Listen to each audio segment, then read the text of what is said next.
Stop scrolling. Welcome back. Before we plunge into a devastating true story of betrayal, medical manipulation, and a woman's staggering comeback, tell us in the comments, from which city are you watching? Get ready for the ultimate public humiliation. The humiliation. The grand ballroom of the Fairmont Hotel was plunged into a tense silence. Cassandra Cassie Chen, rigid in her wheelchair, watched as her husband, Marcus Thorne, draped an arm around his visibly pregnant mistress in front of 200 stunned guests. San Francisco's tech and design elite. "I'd like to introduce everyone to Anya," Marcus announced proudly, his voice booming across the room. "Not only is she the new creative director of our firm, but she is the mother of my son and the future I've always dreamed of." Camera flashes illuminated the scene as Marcus looked directly at Cassie, his disabled wife of 12 years, with a mixture of pity and cold disdain. "Sometimes life gives us a second chance at happiness," he continued, raising his champagne flute. But as tears threatened to spill from Cassie's eyes, something entirely unexpected happened. She smiled, and that smile sent a shiver down Marcus's spine. Chapter 1. The Apex, the Fall, and the Chill. 7 years prior, Cassie and Marcus Thorne were the golden couple of the San Francisco architectural world. Their modern, glass home, overlooking the Bay Area, perfectly mirrored their success. He was the charismatic deal-maker, the rainmaker who closed fortunes.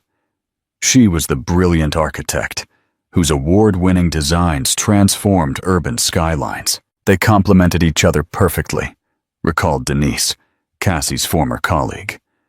Marcus knew how to sell Cassie's vision, and Cassie knew how to make Marcus's promises real.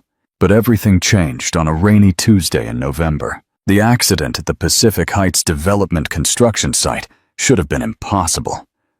Safety protocols were Cassie's obsession, but somehow, a temporary platform gave way while she was inspecting the 14th floor of her latest project. "The fall shattered her spine," explained Dr. Hayes, the neurologist who treated Cassie. "Initially, we weren't sure if she would ever walk again. After 3 surgeries and months of grueling physical therapy, Cassie could walk short distances with a walker, but she remained reliant on a wheelchair for daily life. Her calendar, once packed with site visits and design meetings, was reduced to physio appointments and doctor visits. And Marcus, the man who had vowed to be by her side in sickness and in health, began a subtle, yet undeniable, emotional withdrawal. To the outside world, Marcus Thorne remained the devoted husband. He hired the best specialists, renovated their home to be fully accessible, and spoke movingly at charity galas about their journey. "My wife has shown incredible courage," he would say, his hand resting protectively on Cassie's shoulder. "Her resilience inspires me every day." But behind closed doors, a different reality emerged, one of coldness, missed dinners, and a growing resentment. Shadows at the gala. The annual AIA Foundation Gala was in full swing, crystal chandeliers casting a warm glow over San Francisco's elite. Cassie Chen sat near the edge of the grand ballroom, her wheelchair positioned at a partially obscured table behind a large floral arrangement. From her vantage point, she could observe her husband Marcus dominating the room. At 42, he was still strikingly handsome. His salt and pepper hair and custom-tailored tuxedo gave him the distinguished air of success. "He certainly knows how to work a room," commented an older woman who had joined Cassie's table. Cassie smiled politely. Marcus has always been good with people. What she didn't say was how she had begun to measure the distance between them. Not just the physical space across the ballroom, but the widening emotional chasm that had opened since her accident. They had met 15 years earlier at the UC Berkeley architecture program. Cassie Chen, the serious student from an engineering family, and Marcus Thorne, the charismatic scholarship kid with big dreams. "He asked me to review his project," Cassie later told her sister Elise. It was terrible. All facade, no functionality. I told him his beautiful tower would collapse in the first strong wind. Instead of taking offense, Marcus had laughed and asked her to dinner. "Teach me," he had said. "I want to learn from the best." Their romance blossomed. Marcus's charm balanced Cassie's intensity. Her precision complemented his vision. Upon graduation, they were partners in every sense, launching Thorn Chen Sustainable Design, with nothing but student loans and determination. The firm grew steadily. Cassie's innovative designs prioritizing sustainability and accessibility, long before they became industry buzzwords. Marcus secured clients and funding, his natural charisma opening doors. The defining moment came 8 years ago, winning the commission for the Pavilion, a mixed-use development that transformed a derelict industrial site into an award-winning eco-community. "The Pavilion put us on the map," Marcus often said in interviews. "That's when I knew we were going to change the world." Success brought wealth, recognition, and increasingly ambitious projects. The small firm expanded, rebranding to Thorn Development Group, a subtle shift that Cassie had initially resisted, but eventually accepted as good business. At the gala, Cassie glanced at her watch. It was nearly 10, and Marcus had barely acknowledged her since their arrival. She watched him chatting animatedly with Commissioner Lara, the city planning commissioner, whose approval they desperately needed for their new Sierra Norte development. Cassie's phone vibrated with a text from Maya, her physical therapist. "Don't forget your 10 p.m. meds. How's the gala? Surviving the small talk?" Cassie smiled, grateful for her PT's concern. Maya was one of the few bright spots in her post-accident life. Tough during her sessions, but fiercely supportive outside of them. Observing Marcus work his magic, she texted back, "Practically invisible. Their loss." "It is. Your loss. Want me to stage a kidnapping? I'm a very convincing medical emergency," Maya replied immediately. Cassie was about to reply when she noticed Marcus approaching with Commissioner Lara. "And here is the creative genius behind our accessibility initiatives," Marcus announced warmly, his hand resting on Cassie's shoulder with practiced affection. "My wife insists every Thorn project must be accessible to all." Cassie forced a smile. "It's simply good design. Buildings should work for all people." "So admirable," the commissioner exclaimed. "Marcus was just telling me about your accident. Such a tragedy for someone so talented." Cassie maintained her smile, even as she registered Marcus's narrative at work, presenting her as the inspiring tragedy, her career spoken of in the past tense. "I still consult on all our projects," Cassie said firmly. "In fact, I've been working on some modifications for the Sierra Norte proposal that I'd love to discuss with your office." The commissioner looked momentarily confused, glancing at Marcus, who intervened smoothly. "Cassie likes to stay involved when her health allows. Now, Commissioner, about that height variance." Just like that, Cassie was steered away from her own project. She watched as Marcus guided the commissioner away, already immersed in technical discussions that would have once been Cassie's domain. But you think Cassie will be able to reclaim control of her professional and personal life? Leave your comment and subscribe so you don't miss the next parts. Chapter 2. The Whispers and the Discovery. Later that night, as her chauffeur helped Cassie into her adapted SUV, Marcus checked his phone, his face illuminated by the screen's glow. "Diego Jimenez wants me to meet for breakfast before the board presentation," he murmured, not looking up. "I'll have Mrs. Pilar bring up your breakfast tray in the morning." "I could go to the presentation," Cassie suggested. "It's our firm." Marcus's smile was thin. "It's just financial minutia. Dreadfully boring. Better you rest for your physical therapy session." Back at home, their modern glass mansion had been adapted with ramps and lifts. What was once their showcase of architectural innovation now felt to Cassie like an elaborate cage. Marcus helped her into the elevator with practiced efficiency. Supportive, yet distant. like a nurse with a patient. In their bedroom, he laid out her nightgown and medication, while she maneuvered her wheelchair into her accessible bathroom. Looking at her reflection, Cassie noted the changes 3 years had wrought. Still beautiful at 39, but her face was sharper. Permanent shadows under her eyes. Her body, once athletic, now felt like a stranger's. When she emerged, Marcus was already in bed, scrolling through his phone. "Martinez confirmed the investment," he mentioned without looking up. $30 million for the Parque del Sol development. "That's wonderful," Cassie said, slightly straining as she transferred from her wheelchair to the bed. Marcus didn't move to help, something that would have once shocked her, but now felt routine. "I'm heading to Denver next weekend to finalize details," he continued. "Just 2 nights." Cassie nodded, noting yet another business trip added to Marcus's increasingly busy schedule. "The Denver team could fly here," Shizetsu suggested. "Or I could go with you. I haven't traveled in months." Marcus finally looked up from his phone, his expression a mix of impatience and pity. "Cassie, be realistic. The logistics of traveling with your situation are complicated. The team needs my undivided attention." The word stung, but Cassie had grown accustomed to such subtle dismissals. "Right," she said quietly. "That makes sense." Marcus leaned over and patted her hand, a gesture that felt more condescending than affectionate. "That's my practical girl. Now take your medication. You know how hard you struggle to sleep without it." Cassie obediently swallowed the pills Marcus handed her, wondering when she had become someone who accepted these small humiliations without protest. As Marcus turned off his light and settled down to sleep, Cassie lay awake, staring at the ceiling.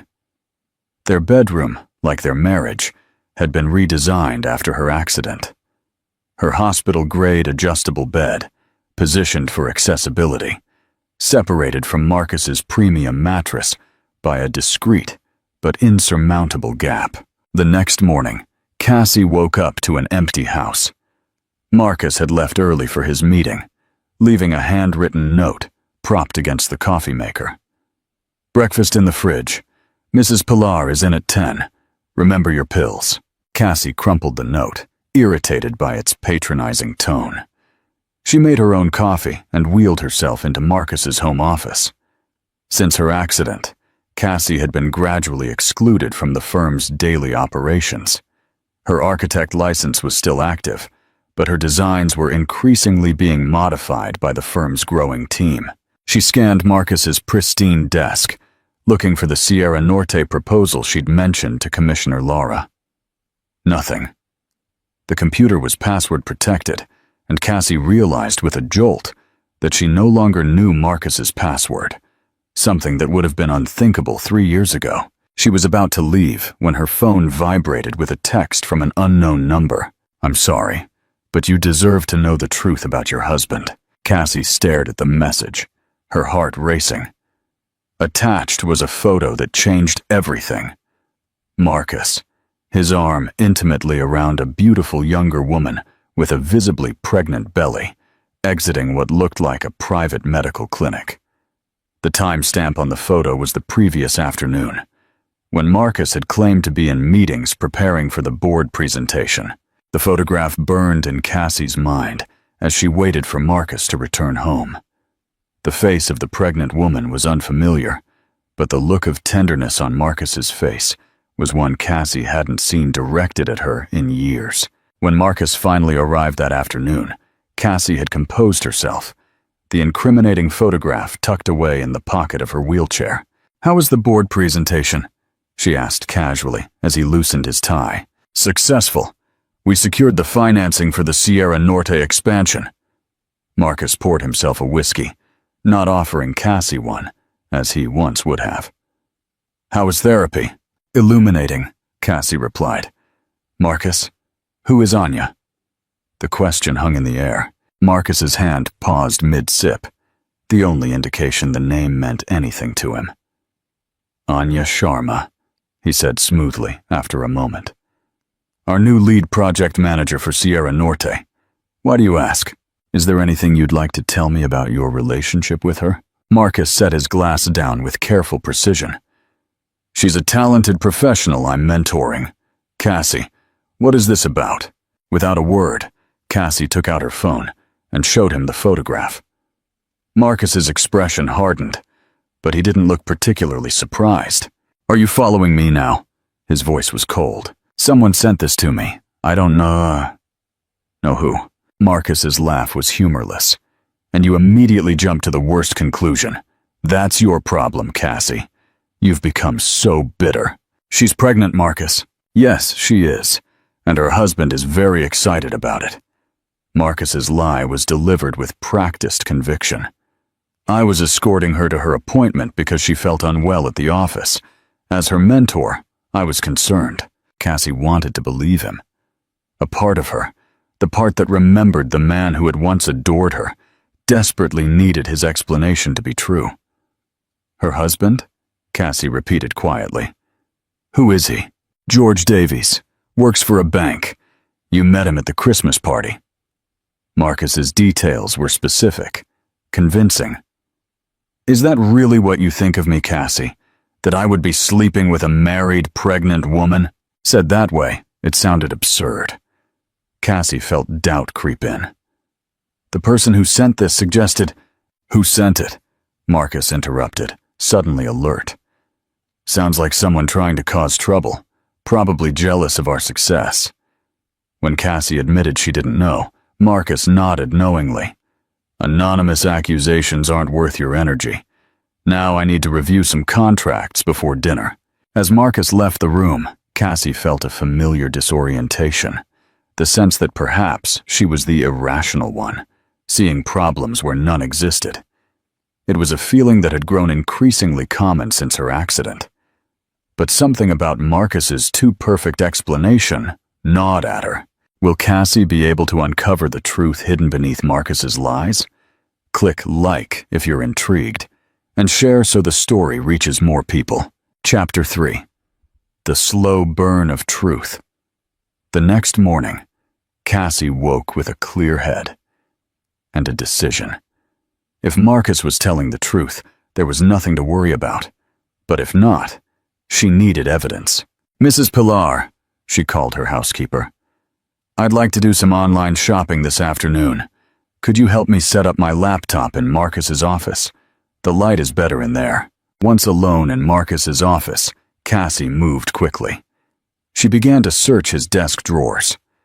Most contained ordinary business documents, but in the back of the bottom drawer, she found a small key she didn't recognize. Pocketing it, she continued her search until Mrs. Pilar called her for lunch. Over the next week, Cassie established a new routine. Each day, while Marcus was at work, she reviewed the office, looking for anything unusual. She found nothing suspicious. Then came Tuesday evening. Marcus entered his office at his usual time but locked the door, something he rarely did. The next day, while Marcus was out on a site visit, Cassie used the key she had found. It unlocked the very drawer that had seemed empty during her initial search. Tucked inside was a small black ledger documenting transfers to offshore accounts, millions of dollars moving to numbered accounts in the Cayman Islands. Most unsettling were the notes in the margins. Anya apt deposit, Anya car, Anya medical expenses. Anya. Cassie photographed every page before returning the ledger exactly as she had found it. That same afternoon, she called Denise, her former colleague. Cassie, it's been ages. Denise sounded genuinely pleased to hear from her. How are you managing? Denise, I need to ask you something confidentially. Do you know anything about a project manager named Anya Sharma? A pause. Anya? Young, stunning, always impeccably dressed. Early 30s. She's been at Thorne for about a year. Rising star. Denise hesitated. Cassie, there have been rumors. About what? Marcus seems particularly interested in her career. Late meetings, private lunches. The office gossip machine works overtime whenever they're together. Denise sighed. I didn't want to say anything without proof, After everything you've been through. Cassie's suspicions crystallized into certainty. Thank you for being honest. One more thing. Is she married? To someone named George Davies? Denise's laugh confirmed what Cassie already knew. Anya? No. Definitely single. In fact, she makes a point of mentioning it. After ending the call, a strange calm settled over Cassie. The pain of confirmation was mixed with validation. She was not imagining things. That night, she watched Marcus more carefully, noticing how he checked his phone every time it rang. The slight smile when reading certain messages. After dinner, he announced yet another business trip for the following week. 3 days in Denver for the Los Olivos project, he said casually. That's interesting, Cassie replied, keeping her voice neutral. I thought the Los Olivos presentation wasn't until next month. Marcus barely hesitated. They moved up the timeline. These developers are always impatient. Another lie. Cassie had seen an email on Marcus's computer screen that very morning, confirming the Los Olivos presentation for its original date. After Marcus retreated to his office, Cassie wheeled herself to the guest room and opened her laptop.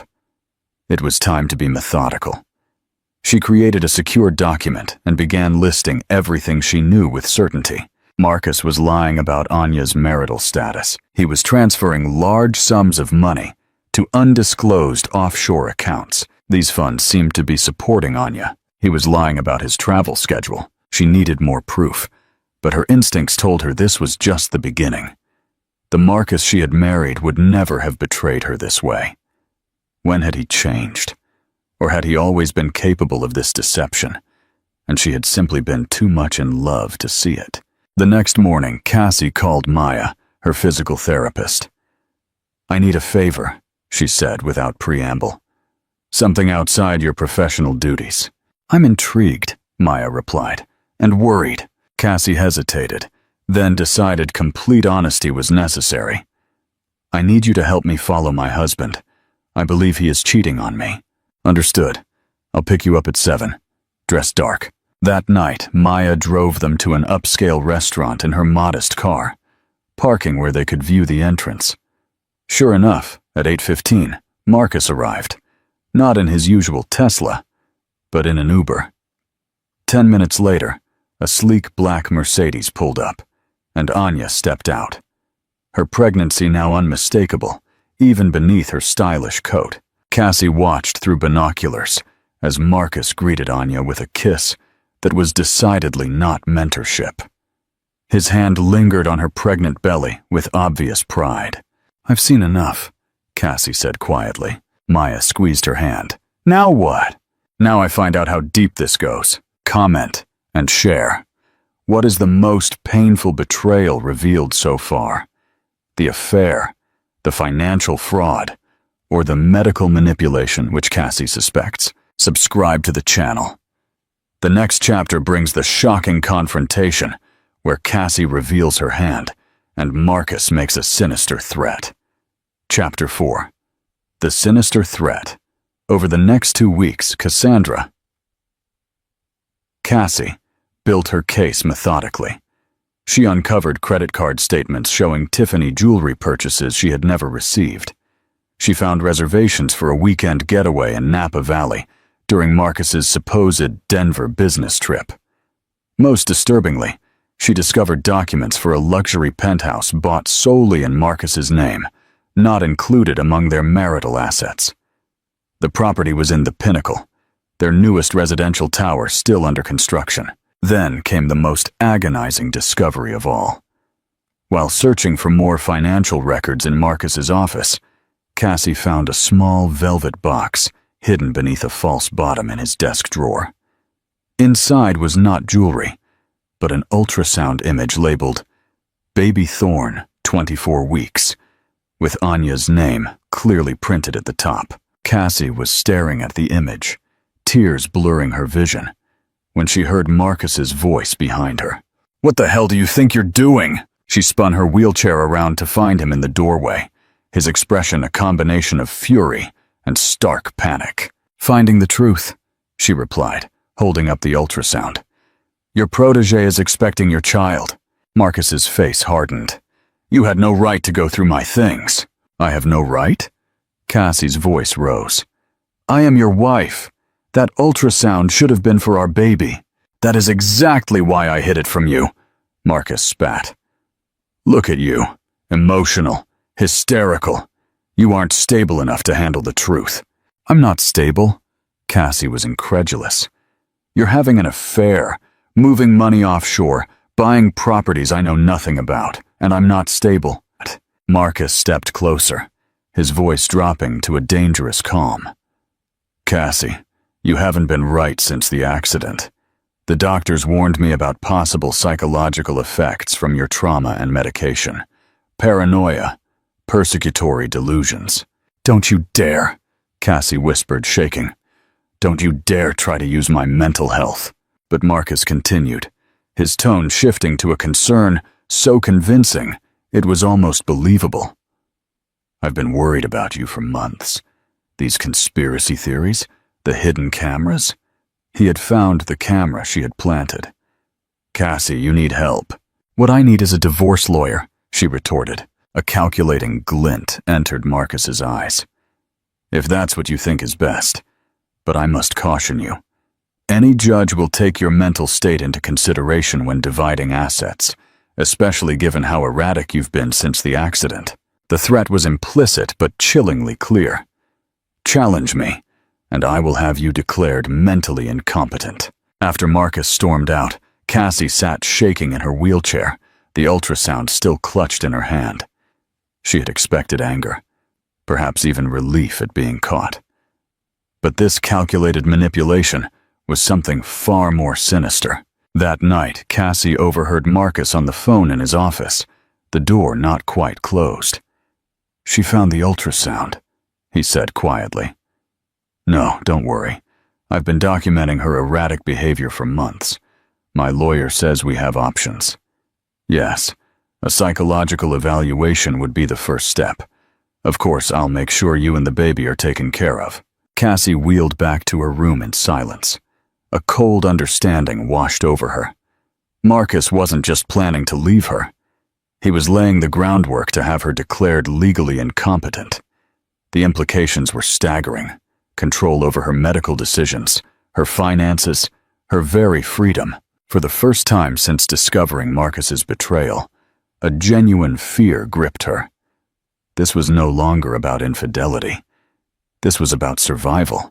Chapter 5. The Medical Revelation and Counter-Strategy. The next morning, Cassie woke with a clear head and a new resolve. If Marcus wanted a war, she would have to be strategic. Acting emotionally would only support his narrative about her instability. She started with her medication. For months, she had unquestioningly accepted the pills Marcus provided. A cocktail of painkillers, muscle relaxers, and sleeping aids prescribed by various specialists. During her next physical therapy session, Cassie showed Maya the collection of pill bottles. Maya examined each one, her expression growing concerned. Cassie, how long have you been on this combination? About 8 months. Why? Maya pointed to 2 of the bottles. This muscle relaxer at this dosage would make anyone feel foggy and disoriented. And this one is no longer typically prescribed for your type of injury. It is known to cause memory problems and confusion with long-term use. A chill shot down Cassie's stomach. Marcus manages my schedule. He says it's too complicated for me to follow. Maya's face hardened. I think it's time you saw a different neurologist. One you choose yourself. Dr. Sarah Winter, the neurologist recommended by Maya, reviewed Cassie's medical history with growing concern. Ms. Chen, several of these drugs are contraindicated for your condition, and the dosages are unusually high. She looked up. Who has been supervising your prescription regimen? My primary care doctor, Dr. Hernandez, Cassie replied. He works closely with my husband. Dr. Winter frowned. I see multiple prescriptions from different specialists, but limited consultation between them. She paused. With your permission, I would like to run a blood panel and develop a more appropriate treatment plan. The test results confirmed Dr. Winter's worst suspicions. Cassie's blood showed higher levels of certain medications than prescribed, suggesting someone had been increasing her dosages without medical authorization. This combination would cause fatigue, confusion, and memory issues, and could have even been hindering her physical recovery. Under Dr. Winter's guidance, Cassie began carefully tapering off the unnecessary medications. The process was uncomfortable, but within 2 weeks, she noticed significant differences. Her mind felt sharper, her energy improved, and most tellingly, her physical therapy sessions showed measurable progress. "You've advanced more in the last 10 days than in the previous 3 months," Maya noted during a successful session. Meanwhile, Cassie continued to build her case against Marcus with a clearer mind. She hired a private investigator, Clara Jimenez. In a matter of days, Clara provided Cassie with a complete timeline of Marcus's relationship with Anya Sharma, including evidence that they had been involved for over 16 months, starting before Cassie's accident. "There's something else you should know," Clara continued, hesitation in her voice. "I reviewed the inspection records for the construction site where your accident occurred, and the temporary platform that collapsed had been flagged for reinforcement the week prior. The work order was signed off as completed, but there is no record of the actual repairs being done." "Who signed the completion form?" Cassie asked, a cold dread washing over her. Clara chose her words carefully. "The signature on the completion form belongs to Marcus Thorne." The implication was almost too monstrous to contemplate. Cassie had always assumed her fall was a tragic accident. The idea that Marcus could have knowingly allowed her to use unsafe equipment was unthinkable. Yet the pattern of his behavior, insisting on specific doctors, managing all her medication, and gradually isolating her, was now terrifyingly clear. Interactive question. The revelation that Marcus signed off on the faulty platform is the ultimate betrayal. How should Cassie use this information? A. To secure a massive divorce settlement and walk away. B. To expose him publicly and pursue criminal charges. Comment A or B and explain why. Like this video and subscribe. The final 2 chapters are the dramatic climax, where Cassie makes her move. Black Pawn, Chapter 6. The Final Trap and the Downfall. Armed with the knowledge that Marcus had not only been unfaithful and financially fraudulent, but had also systematically undermined her health and recovery, Cassandra, Cassie, knew she needed more than a simple divorce.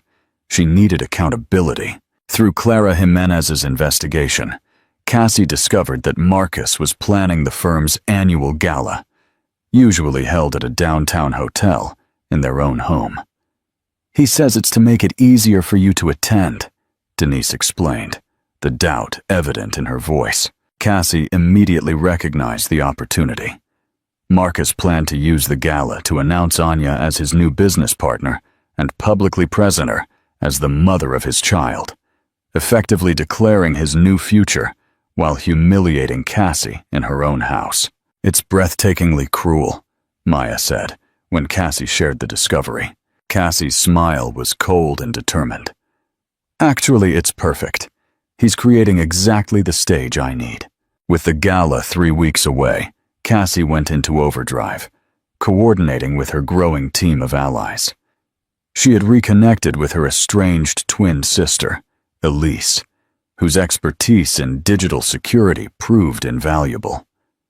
Elise helped Cassie access Marcus's password-protected files, revealing a trove of incriminating information, including emails detailing the offshore accounts, correspondence with Anya dating back to before the accident, and, most disturbingly, proof that Marcus had been embezzling millions from their charitable organization, the Thorne Foundation for Accessible Design, to finance Anya's penthouse. "He's been misusing funds meant for people with disabilities," Elise confirmed, looking through the financial documents. Cassie hired Rafael Dominguez, a sharp attorney specializing in financial fraud and elderly disabled exploitation. What you describe is a textbook case of psychological medical manipulation and financial exploitation, Rafael explained. The manipulation of medication alone is potentially criminal. Cassie gave the final command. I want him exposed completely, not just the affair, but the financial fraud, the medical manipulation, and his role in my accident. Gala.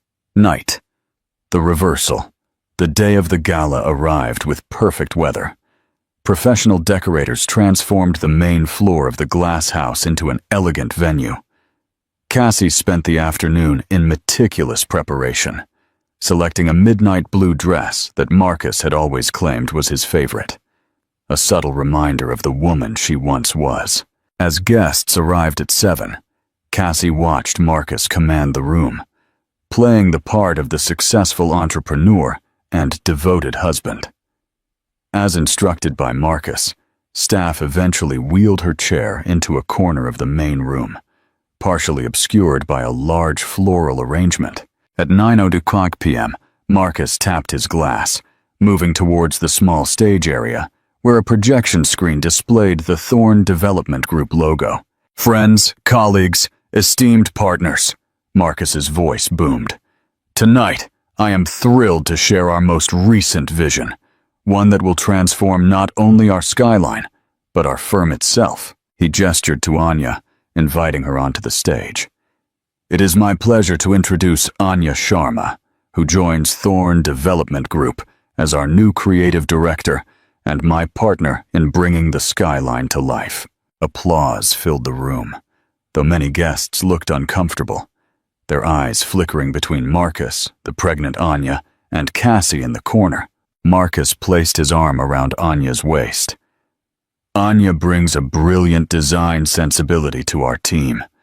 Her vision for accessible, sustainable communities perfectly aligns with the future direction of Thorn Development Group. The irony of Marcus appropriating Cassie's lifelong commitment to accessibility for his mistress was staggering. But tonight is more than business announcements, Marcus continued, his voice softening to his most manipulative tone. It's about honesty and new beginnings.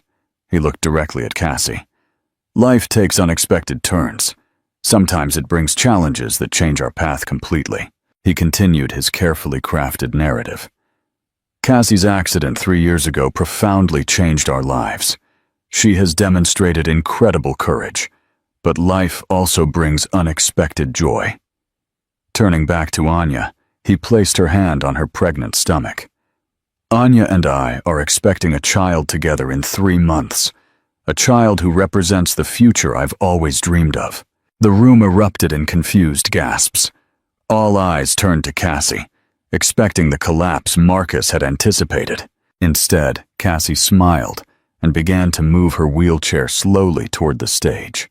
Elena, Marcus said with a sharp warning tone as she approached. Perhaps you should— I'd like to say something, if you'll permit me. Cassie interrupted, her voice clear and strong. Reluctantly, Marcus handed her the microphone. Cassie positioned her wheelchair directly between Marcus and Anya.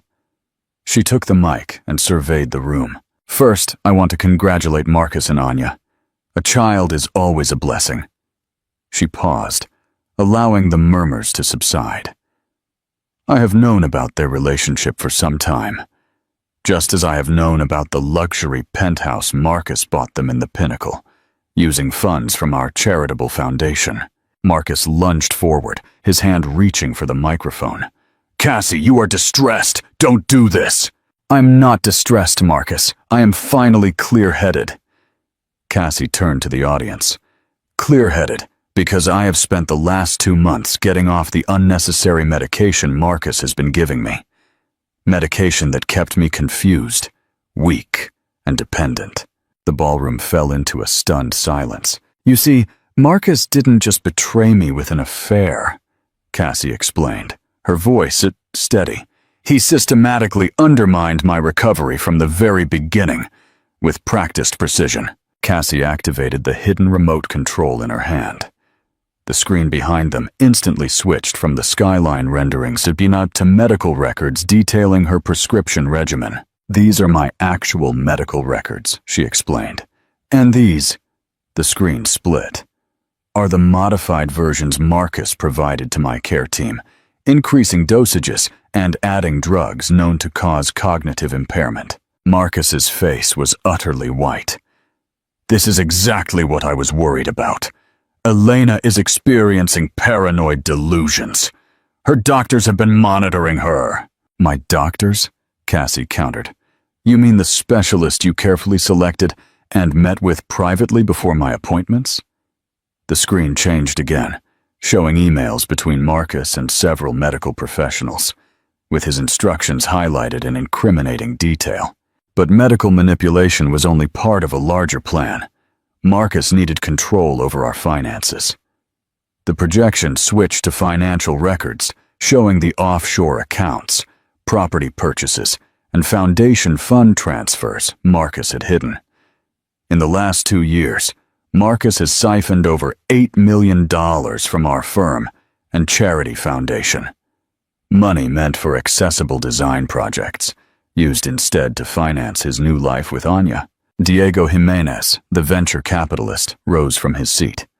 "Marcus, is this accurate? Foundation funds used for personal expenses?" Before Marcus could respond, Cassie continued with her meticulous presentation. Perhaps most disturbing was discovering Marcus's role in my accident 3 years ago. The screen changed to display the security footage Clara had provided. Marcus examining the unsafe platform, then paying the foreman to ignore it just hours before Cassie's fall. Marcus finally broke, lunging toward Cassie. "Stop! You have no idea what you're talking about. You're delusional." Several guests rushed forward to restrain him, shocked by his aggressive movement toward his disabled wife. "I am not confused, Marcus," Cassie said calmly. "Not anymore." Then, in the moment she had been preparing for over weeks, Cassie activated the brake on her wheelchair, placed her hands on the armrests, and slowly and deliberately stood up. A collective gasp filled the ballroom as Cassie rose to her full height, stabilized herself, and took a single step forward, then another. Reaching into the small bag attached to her wheelchair, she pulled out a folding cane and extended it. "Thanks to proper medical care and intensive physical therapy," she said, standing before the astonished audience. "I have regained significantly more function than Marcus wanted anyone to know was possible. Everything you worked so hard to prevent, Marcus." She turned to the audience. "I am not sharing this tonight for revenge, but for accountability. Marcus's actions have damaged not just me, but every person who believed in our firm's mission and donated to our foundation." As if on cue, the main door opened, allowing several people in suits, representatives from law enforcement and regulatory agencies, to enter. "Mr. Thorne," announced a severe-faced woman, identifying herself as Special Agent Vega of the National Financial Crimes Division. "We need to speak with you regarding accusations of wire fraud, embezzlement, and misappropriation of charitable funds." The gala dissolved into chaos as guests scrambled for the doors. Marcus was escorted to a private room for preliminary questioning. Through it all, Cassie remained standing, supported by her cane, accepting the stunned congratulations and apologies of colleagues who had believed Marcus's narrative about her condition. Anya, pale and shaken, approached Cassie after Marcus was taken away. "I didn't know," she whispered. "About the medication, the accident. He told me your condition was largely psychological, that you refused treatment." Cassie looked at her calmly. "My issue is not with you or your child. Marcus is the architect of his own downfall." Interactive question. What is the most important lesson for the San Francisco elite to take away from this scandal? Trust your instincts, not the CEO's charisma. B. Money doesn't buy happiness or morality. Always verify medical and financial information independently. Comment, By B or C. Below. Final call to action. Like this video, if you were cheering for Cassie's amazing recovery and revenge, share this saga to show the power of resilience. Subscribe to the channel. The next, final part, will detail Cassie's full recovery and her new, righteous legacy. Tuyệt vời! Chúng ta sẽ tiếp tục với chương 7, nơi Cassandra bắt đầu hành trình phục hồi hoàn toàn và xây dựng lại đế chế của mình trên nền tảng chính trực. Chapter 7. The Restoration and the New Legacy. The aftermath of the gala was a whirlwind of legal, corporate, and personal restoration. Marcus Thorne's swift and public downfall was complete. He faced multiple federal charges for wire fraud, embezzlement, and financial crimes. The SEC froze most of his assets, and his former business partners distanced themselves rapidly. Anya Sharma, after realizing the full scope of Marcus's manipulation, cut ties completely, cooperating with investigators in exchange for immunity.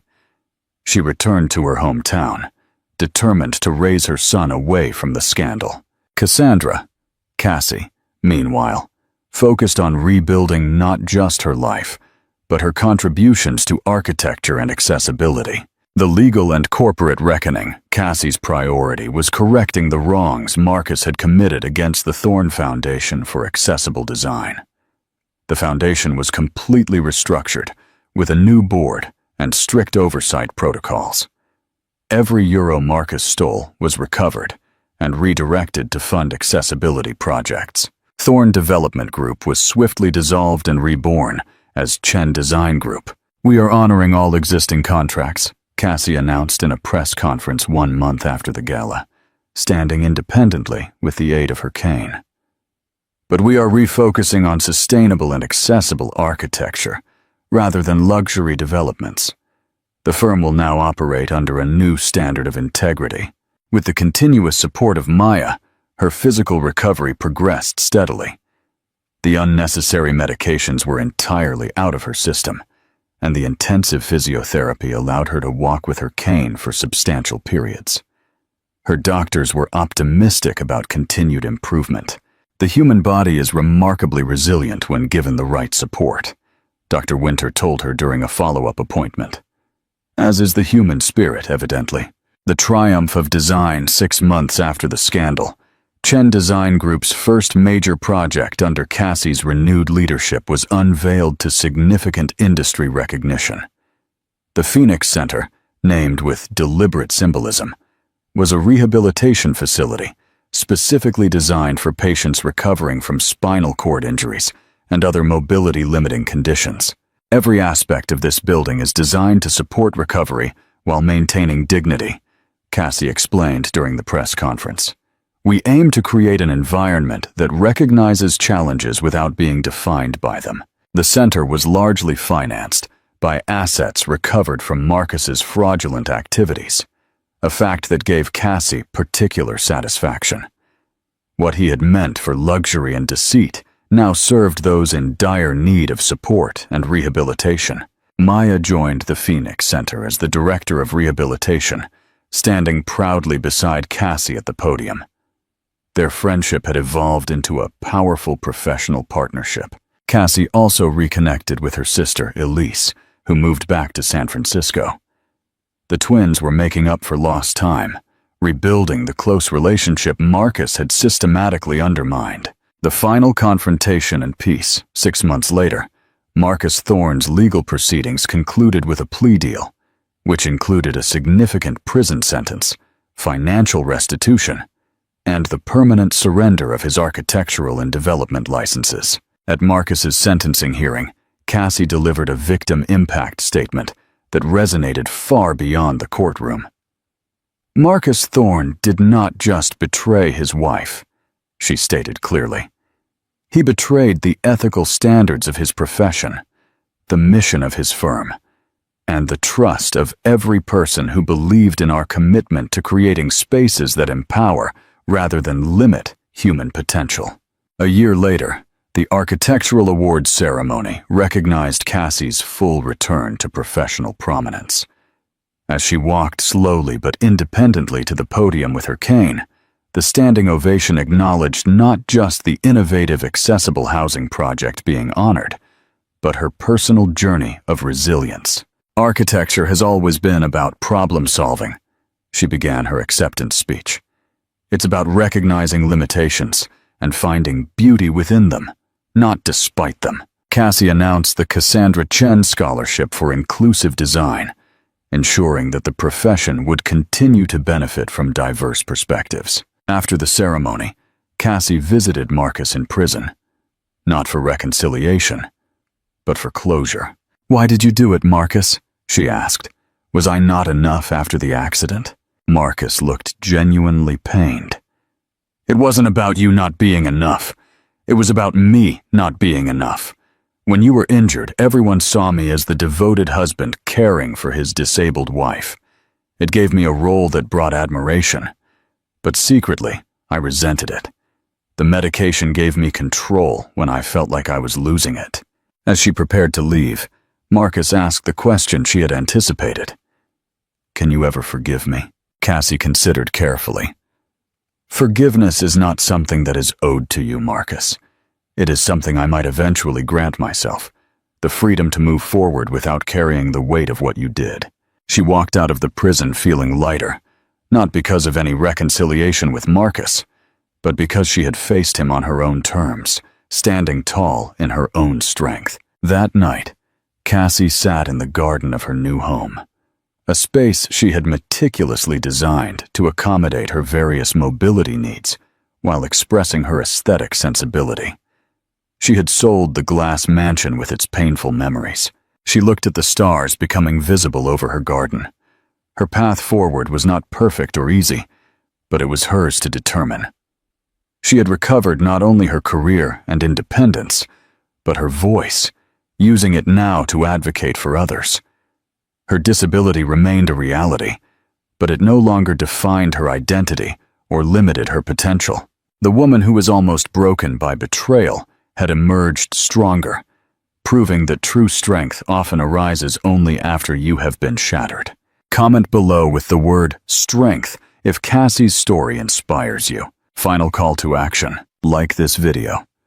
If you believe justice was served and that Cassie's legacy will be far greater than Marcus's, share this saga to inspire resilience. Subscribe to the channel for more stories of justice and courage.